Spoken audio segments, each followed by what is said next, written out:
It's good. Let me welcome everybody. Ackworth, Kennesaw, those of you watching online right now.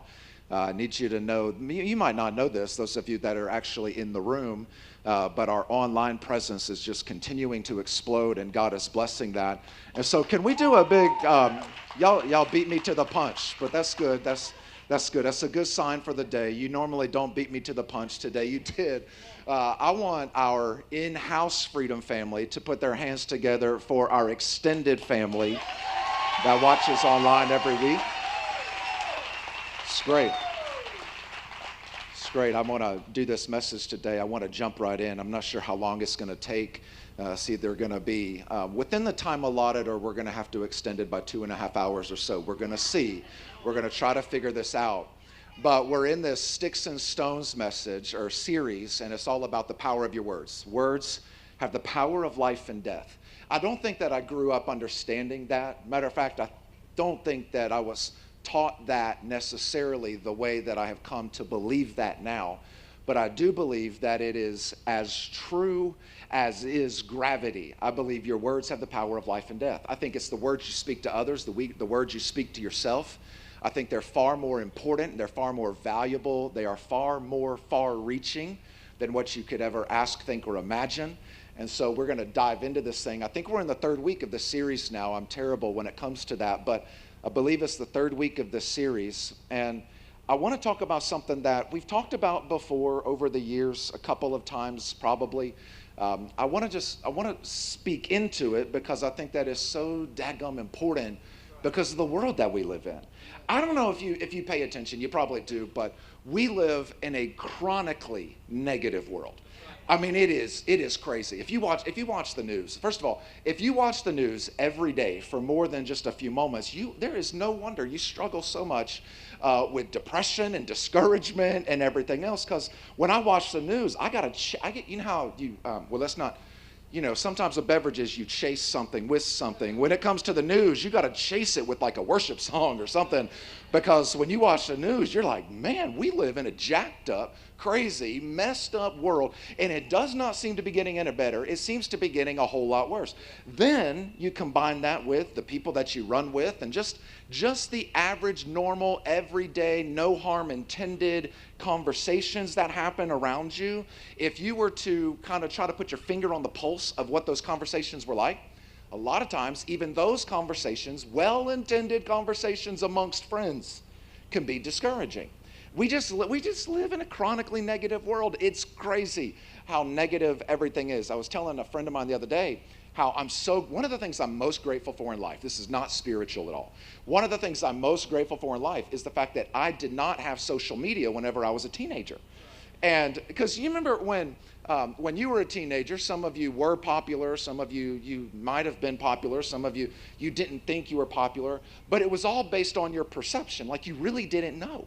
Now, in this current day and age, because of social media, there is empirical evidence to tell you whether you are or you're not. You know what I mean? There are facts. Facts are your friends. And you can look online and you can see, well, I've got X amount of followers on Twitter or on Instagram, and so has this many, and they get so many likes whenever they post something, and I only get so many things. And you can get discouraged just scrolling through your news feed online. It's crazy how life is. Or maybe you grew up in a situation where everything was nitpicked. I don't know if there's anybody like that. You know, some of you just smiled at me and looked at the person sitting next to you. Hopefully it was y'all are in agreement and you're not looking at the person who nitpicks you all the time. But the reality is maybe you grew up in a house where everything was nitpicked and nothing was ever good enough.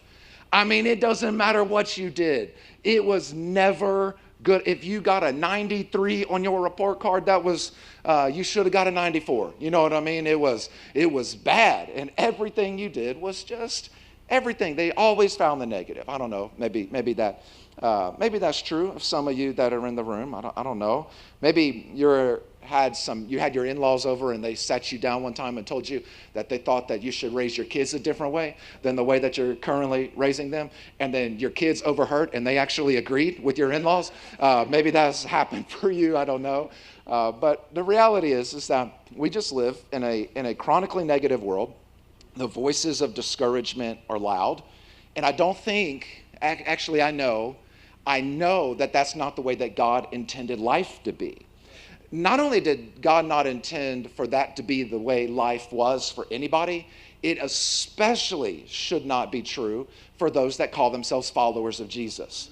Because if we're real honest and we really want to narrow it all down, on our absolute worst day, if you're a follower of Jesus, you should just remember these 5 words: I should be in hell. And no matter how bad your day is, you're still blessed. You know what I'm talking about?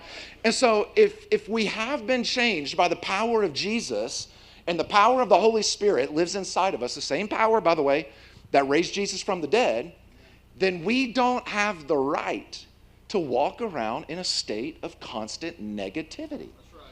And so I think if we could decide today, we're just going to decide, every single person that attends this place called Freedom Church, every person watching online, every person at our extension sites, wherever it is you're watching this from, what we're going to decide today is we are going to not just change the paradigm of how we live, we are going to live the way that God intended from the very beginning.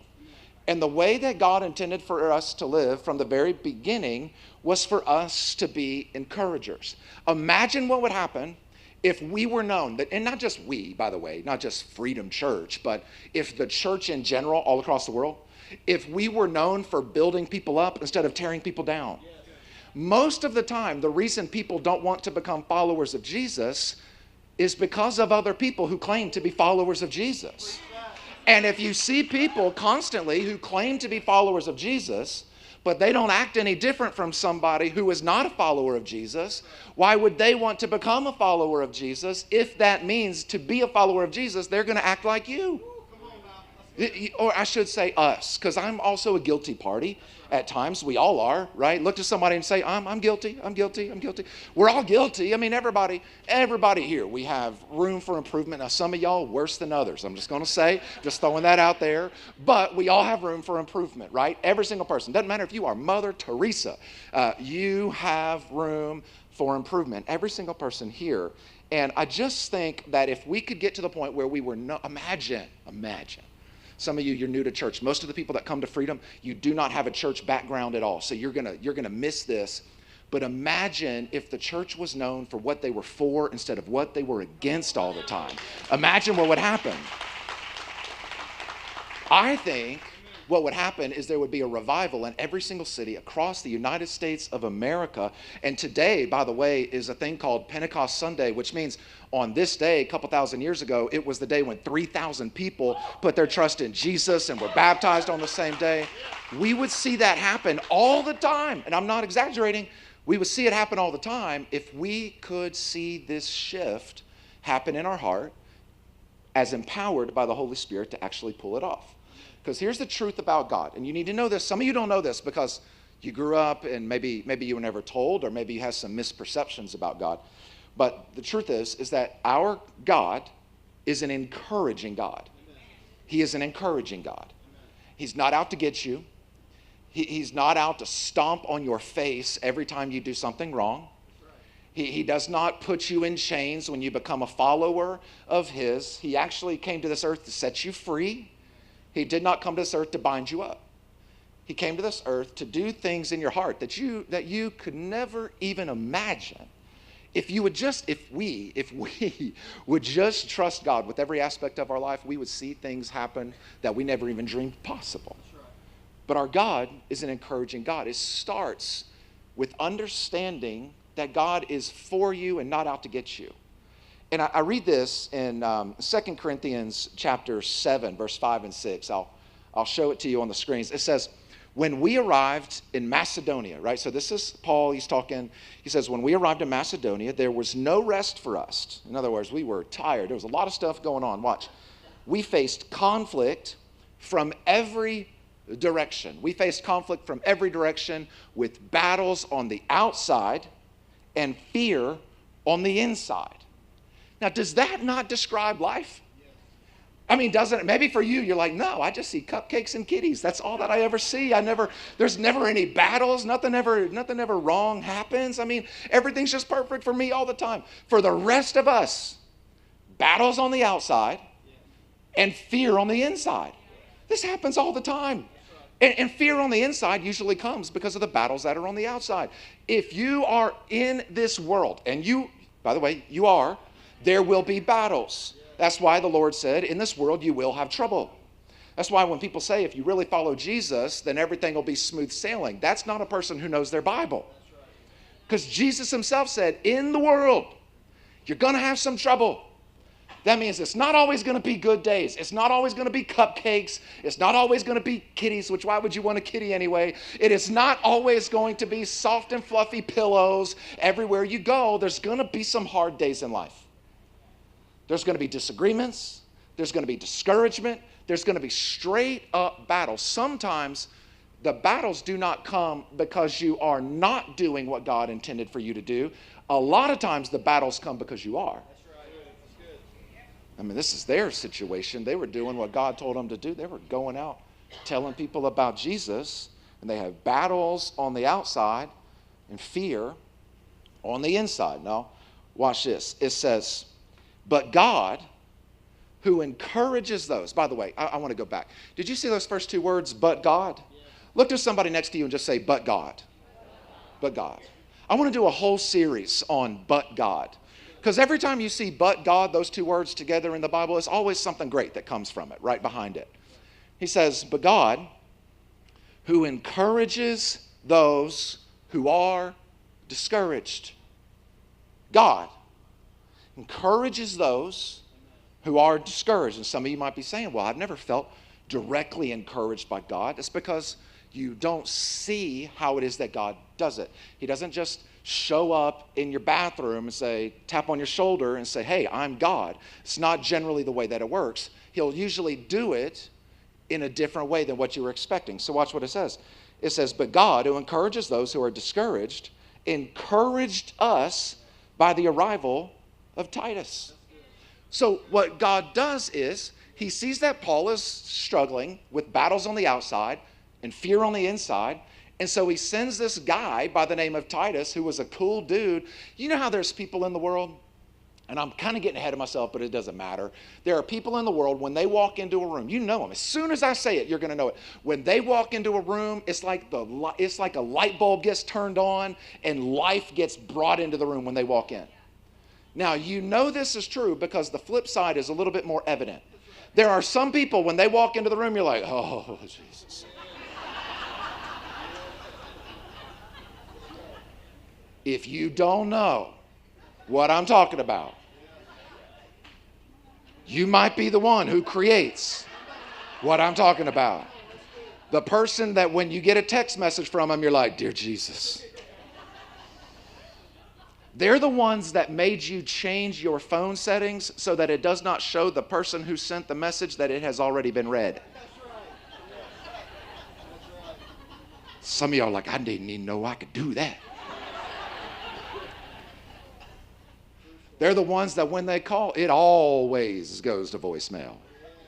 Because when they're calling you, you're busy. You'll think of a reason to be busy. I was in the car. Oh, dear God, Lord, I pray right now. Because that way you could tell them you were praying. That's why you didn't call them back for 6 months. You know what I'm talking about? Say amen. Amen. Some of y'all are trying to act like I'm a bad person up here. I'm not. I'm just more honest than you. There's some people, they walk into a room and it's like, wow, it's like a vacuum. It sucks the life out of that room faster than anything in the world. And everybody there's like, oh, praise the Lord. They work in your office and you find out they got promoted and they have to go to a new part of the country, a different office, and you're like, congratulations. You know what I'm talking about? I mean, I'm just telling you, it's the way that life is. There's people that'll suck the life out of you. But Titus, God says, I'm going to send this guy named Titus. And Titus is going to be an encouragement to this guy named Paul. And when Paul receives Titus and sees that Titus is there, he doesn't just say, Titus encouraged me. I love what he does. He notices that Titus's arrival was encouragement from God. It's all in how you see it. See, some of you maybe you need a word from God, and you're asking for a word from God, and you're hoping and believing for a word from God, and you show up in a place like this, and you get encouraged, and you get filled with joy, and you think, well, Pastor JR encouraged me, or the band, they encouraged me, or one of the greeters, they encouraged me, or somebody that was back in kids, they encouraged me. Yeah, but that was God doing that. That person was a gift to you. What's cool about that is I'm like a big old giant-sized present. I'm like a big old present. You could put a big old bow right on my head. I'm a present. But what's cool about that is this. The flip side's true as well. When I come here, I get encouraged. And it pumps me up, and it makes me ready for the week. And there's times where, did you know I don't come to this church because I work at this church? I come to this church because I actually love this church, and I love these people. I get to preach. I get to preach all over the country, and I have to say no far more than I'm able to say yes when it comes to speaking engagements. But of all the places that I'm able to preach, places with huge stages, with tons, thousands and thousands and thousands of people, my favorite place to preach on planet Earth is here, which what that means is you are a gift to me. Look at somebody and say, I'm a present. You are a present. You got a big old bow on your head too. It's great. I'm a present. You're a present. We a present. We are all a present. The problem is we need to be able to go out into the community and be a present to them as well. People need to know there's something different about her. Something different about that God. There's just something different about the way that they live their life. Maybe it's a song on the radio. You ever been sad and a song on the radio comes on? Here's what we do. We'll be sad and we'll listen to a song that's sad. That is not smart. Whenever you're sad, you need to listen to that happy song. 'Cause I'm happy. You need to do that. You need to do something that will change the atmosphere of your life. And that was not just a song. That could have been God. The text message that you get when you're having a bad day and you don't think anybody cares, and you get a text message from somebody that says, hey, you're awesome, praying for you. I think you are good at what you do, blah, blah, blah, blah, blah, blah, blah. Whatever it is, it could just be something little. I'm thinking about you. That one little encouragement, right? That one little text message. That wasn't just numbers on a phone and words on letters on a phone. That could have been God using that person as a gift to you. And what Satan will do is he'll lie to you. He'll tell you when you get ready to encourage somebody, he'll say, if you do it, it's just going to be a bother. They probably already get so much encouragement. Let me just tell you, no, they don't. People say this to me all the time. I'll get an email on Facebook, or I'll get a regular email or a phone call, or somebody will stop me. Everywhere we go, if we go out to eat anywhere near this city, every single time somebody will come up to our table and they'll say something about how God has blessed their life and changed their family as a result of this church, and it's amazing. And they always start like this. Hey, I don't want to bother you, blah, blah, blah, blah, blah. Listen, it is not a bother. And people say this, I bet you hear this all the time. Can we have a moment of real deal honesty? No, I don't. The same that you don't hear it all the time, neither do I.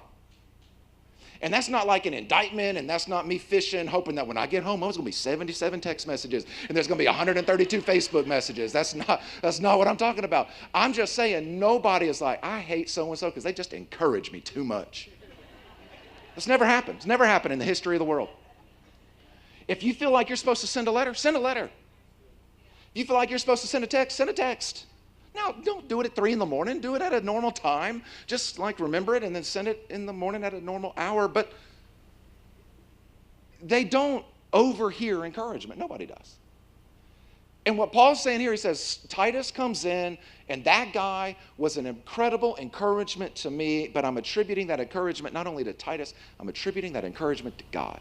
Yeah. Because God is an encouraging God. Let me show you this as well in the next one. It says, in Philemon chapter 1, verse 4 through 7, I always thank my God as I remember you in my prayers, because I hear about your love for all his holy people and your faith in the Lord Jesus.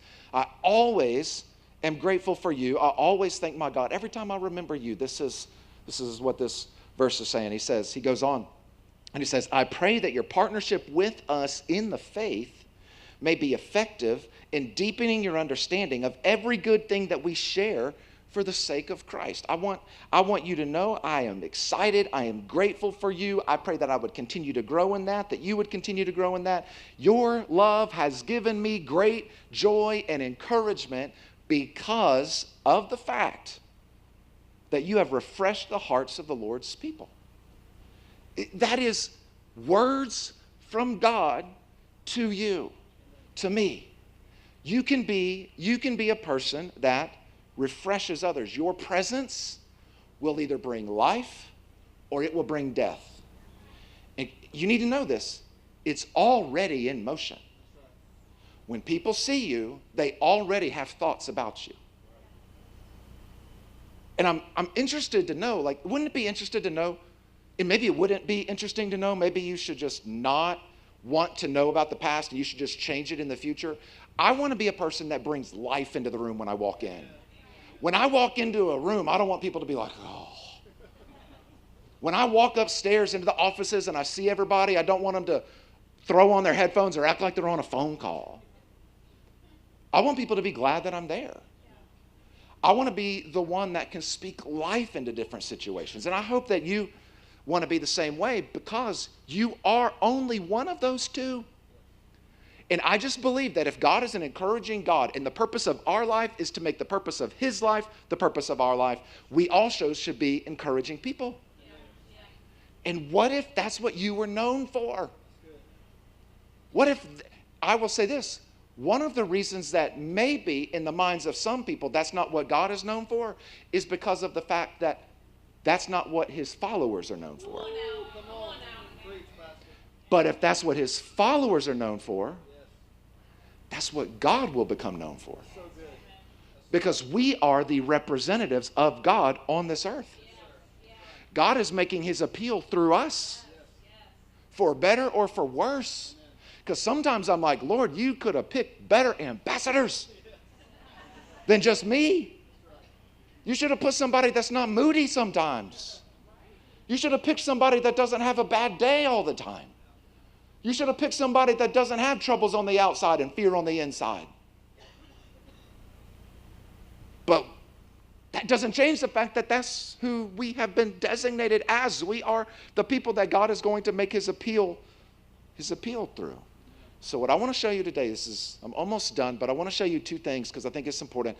Two ways to rise above a chronically negative world. Right? Or you could say this, maybe I like this title better, but it's not the one I wrote down. 2 ways to make sure that people celebrate when you walk into the room. Right? 2 ways to make sure. And here's the first one. This is going to sound a little bit different than what you might think. The first one is this: encourage yourself. Encourage yourself. Say, what? What do you mean encourage yourself? I don't got to encourage myself. It's everybody else's job to encourage me. No, it's not. The irony about this message that I'm teaching you is that I am not telling you that it's everybody's job to encourage you. David, a guy in the Bible, was in a very tough situation with troubles on the outside and fear on the inside. His best friends wanted to kill him for a little while. It's not a good situation. I've had friends be mad at me, but I don't think any of them have legitimately wanted to kill me, and we're coming up with plans to actually carry it out. Maybe they've wanted to kill me a time or two, but I don't think they ever got together and were scheming how to do it. I think. So that's David's scenario, and he's in a pretty tough predicament. And it says this. I love what it says next. It says, I might not have sent this one in. This is what this one says. It says, but David encouraged himself in the Lord. But David encouraged himself in the Lord. Yeah. I'm going to say it again because it's good. David encouraged who? Himself. Let's do that again. David encouraged who? Himself. He encouraged himself. David. Now, he wasn't sitting in the car looking in his rearview mirror. He might have been sitting on his donkey, and maybe they had a rearview mirror on the donkey. I don't know how that all worked. But he is sitting there, and he is looking at himself, and he starts actually preaching to himself. You know, sometimes, I've said this before, but sometimes the best messages you hear are not the one you're going to hear on a Sunday. It's the one that you re-preach to yourself on Tuesday. What David does is he looks into the mirror on his donkey and he starts preaching to himself saying, I am who God says I am. I can do what God says I can do. God said he's never going to leave me. God said he's never going to forsake me. God said he has my back. He said he's going to go before me, come behind me, walk beside me, guide my steps. He will bring me through this. Now sometimes that's what you got to tell yourself. And it's not that you didn't already know, it's that you just need the reminder. The other reason that I think it's important for you to know that you got to encourage yourself, I should have brought a cup up here. I'll do it for the next worship experience. But a lot of us, if we had a cup in our hand, we're walking around, and what we're doing is we're walking around to people and we're thinking in our minds, we don't say it because it sounds weird, but we're saying, I need you to fill me. I need you to fill me. I need you to encourage me. I need you to, I'm looking for encouragement. I'm fishing for a compliment. I really need you to notice what I'm doing. Because you know how some people, their work ethic increases whenever the boss is in the room. But if the boss goes on vacation, they don't do anything for 2 weeks. It's because they're fishing. They're fishing. They're doing it for recognition. It's actually, they're doing it because of pride. They're doing it for their own benefit. They're not doing it for anybody else's. They're fishing. They want you to fill their cup. The problem is everybody else is empty just like you. And if you look to empty people to fill you, nobody's going to be full. If I rely on the church I lead to be the persons that fill me, I will be chronically empty. Because you can't do it. Now, I'd love it if you tried, but you can't do it. Instead of having my cup out, I have to learn to have my cup up. See, only God can fill me. Oh, now, only God can do it. Now, sometimes he'll use a person to pour into that cup, but ultimately it's only God who can fill my cup. Now, when my cup gets full, the key to receiving more from God is to pour out into the lives of others. But if my cup stays up, I won't be hesitant to pour, because I know that my God who filled me then will fill me again, and he will fill me later. But you just got to learn to have your cup up.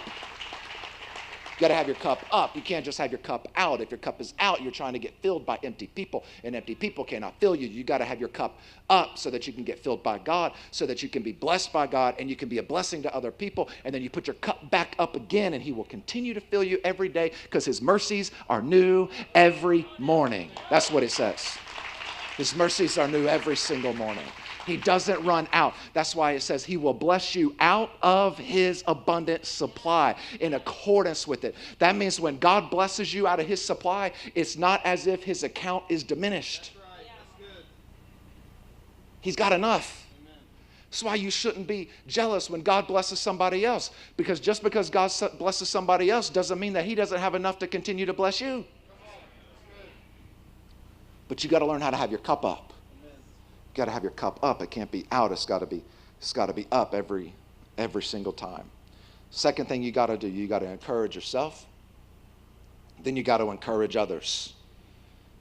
Encourage others. Watch this. Let me show you. I think it's in Hebrews chapter 3. Hebrews chapter 3 says, but encourage one another daily. Say daily.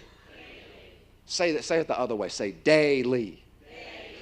That's awesome. You got to encourage one another daily. You got to do it as long as it is called today, so that none of you may be hardened by sin's deceitfulness. The reason you got to do it every day is because the voices of discouragement in a chronically negative world will suck the life out of you far faster than most people are being filled. And when you encourage, you are literally putting courage in to people to stand up against the devil, to stand up against their struggles, to stand up against whatever it is that's coming against them. When you encourage them, you are giving them what they need to do what it is that God has called them to do. So the way that this happens, there's practical steps, and one of them, and this is hard for me because, I mean, for those of you that are guys, there's two different kind of guys, right? And I don't really want to go into it because I don't really have enough time. But there are some guys, I'll give you a perfect illustration, okay? Perfect illustration. This happened on Thursday. There is a trash man that brings his trash truck, and he picks up our gigantic trash can, and he bangs it against his trash truck to get all the trash out. And his trash truck is so heavy that it has created a lake. It is more of a river on one side of our parking lot. I mean, it is this deep. It is unbelievable. It is filled with water. Every time he comes, mud pours out. It drives me insane. I mean, I'm talking about to levels of insanity that have previously been unknown to man. And I was standing upstairs and I was looking out and I was watching him do it, as I helplessly do, because he really has no other option. It's not his fault. His truck needs to lose weight. But as I was watching him do it, I said, I could totally open this window, and if we had a water balloon launcher, we could nail this man with water balloons and it would be amazing. And there are two types of guys. There are most of the guys that work in our office that were like, let's do it. And then there was another guy in there that said, oh. And I looked at him and I said, oh? What is wrong with you? This is an amazing plan. And even though I was just kidding, I was just so perplexed that he said, oh. Now maybe for the one that said, oh, maybe for him this comes easier than it does for most. But for people who do enjoy throwing water balloons at the people, keeping in mind I have been arrested for this before, for most of us that are like this, we're not good at saying the encouraging things that come to our mind. So the thing that I have to learn is, if I think something good, I just need to say it. If I think something good, I need to say it. Or if you think something good, text it. If you think something good, write it. If you think something good, as long as it is called today, let the person know. That means, and this one's hard, there are times where maybe we're getting ready to go out on a date, and I look at Devin and I think in my mind, man, you look amazing, and I will think it, but I didn't necessarily say it. Did you know that if I don't say it, it doesn't help her? If I don't say it, I've learned this, if I don't say it, it doesn't count. I heard somebody say, they were talking, and she said to her husband, she says, why don't you ever say, I love you anymore? He says, because I told you one time, if I ever change my mind, I'll let you know.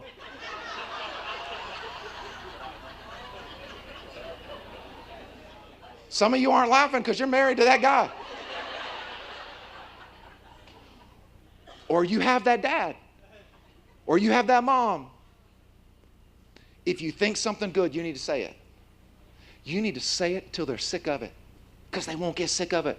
Because you know what I've learned? I've learned that there is a leak in the bucket of every single person, and the encouragement will leak out. Just like vision leaks, so does encouragement. And you need to be able to continue to think something good and say it every single chance that you get. If you think something good, you got to say it. Here's the second one that's key. Be specific. Be specific. It's not a good start is to say, good job. But a better finish is to say, good job when you did blank and produced this outcome. This is how it helped. Does this make sense? Be specific as you can possibly be. Be specific. When you did blank, that was awesome. When you did this, this was amazing.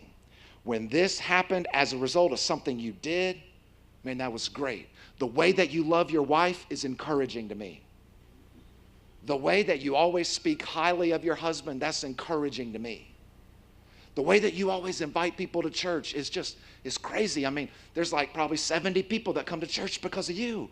That's awesome. There's a single dad that goes to our church, and I'll send him a Facebook message every once in a while because I'm just blown away that is even possible. And I'll say, you are a great dad, like a great one. You're not a good one. You're a great one, and your greatness as a dad challenges me to be a better dad. Be specific. It wouldn't be enough for me to just think that. I've got to figure out ways to be comfortable saying it as well. Be specific. Watch this. Proverbs chapter 11, verse 25 says, a generous person will prosper. But this is not just talking about generosity when it comes to finances, although it also is. A generous person will prosper. Whoever refreshes others, watch this, will be refreshed. I am of the opinion that if you wonder why you're not receiving enough encouragement, I wonder if it might be because you're not extending it.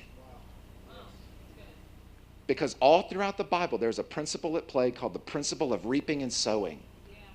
And I wonder if we're complaining about the fruit from a tree that we never planted.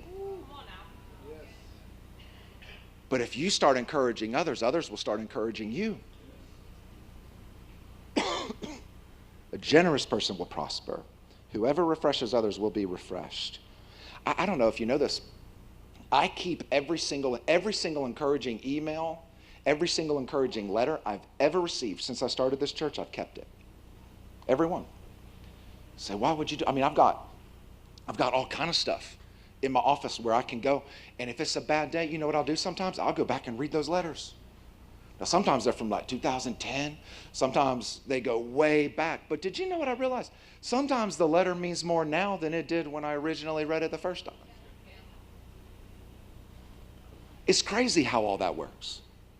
Every single one. I have voicemails on my phone, and I hate having a bunch of text messages on my phone. I almost always delete them right away. But I have voicemails on my phone that I have been there for 5 years that I haven't deleted because I thought they were so awesome. There's people in this church that every single week, I could preach the worst message that's ever been preached in the history of humanity, and every week they will send me a thing saying, that message was awesome, Pastor. It was awesome when you said blah, blah, blah, blah, blah. And sometimes they'll say, it was awesome when you said blah, blah, blah, blah, blah, and I didn't even say that in the message. I'm like, you got that? You were watching TBN. You saw somebody else saying it got attributed to me. I'll take it. Fill my cup.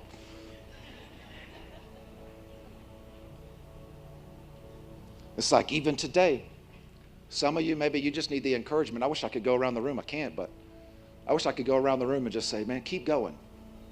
Just keep going.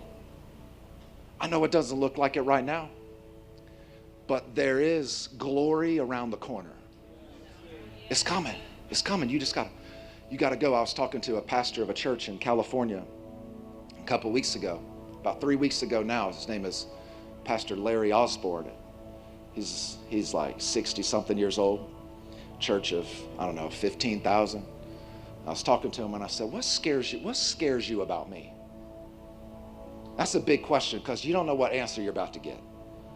And he sat there for a minute, and we were on FaceTime or something. And he says, the thing that scares me about you, you're so destination focused, you resent when you're not sprinting, you resent it when you're just putting one step in front of the other.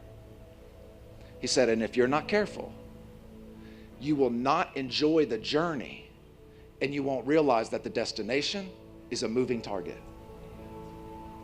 And what I'm realizing more and more is, for us, what you need to know is, listen, you might be in a season right now where you're just putting one foot in front of the other, and you're not seeing a whole lot of progress. And it doesn't look like what you thought it would look like yet. But there's glory around the corner. You got to be faithful in the middle of the struggle so that God can trust you with more than what you currently have. But if you resent the process, you'll forfeit the payoff. And what could have been yours will never be, because you misunderstood the heart and the hand of God. So what I want to do for you is I just want to say, keep going. Keep doing your thing. Keep praying for your kid. I know they're driving you crazy. Keep praying for them. Keep inviting those people to church. I know they've told you no 8 zillion times. Keep inviting them. Keep praying for that person that's been an addict for 15 years. Keep praying. Because some of you were an addict for longer than that, and now you've been set free. What if somebody would have given up on you? Just keep going. For some of you, it's not keep going. For some of you, it's time to get started. It's time to get started.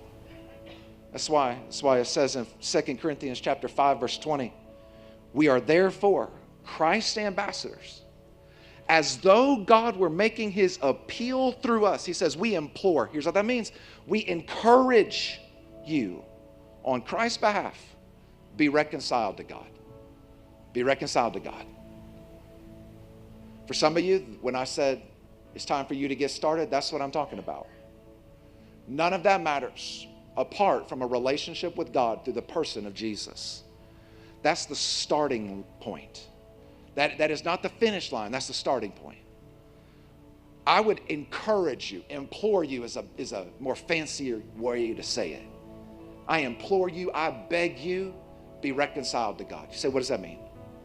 The only way to be reconciled to God is to say yes to Jesus. Jesus was the one who came to this earth so that we could have a relationship with his Father. That's why he lived. That's why he died. That's why he was placed in the tomb. And that's why he came back to life 3 days later, conquering death, hell, and the grave, so that you could have a relationship with God.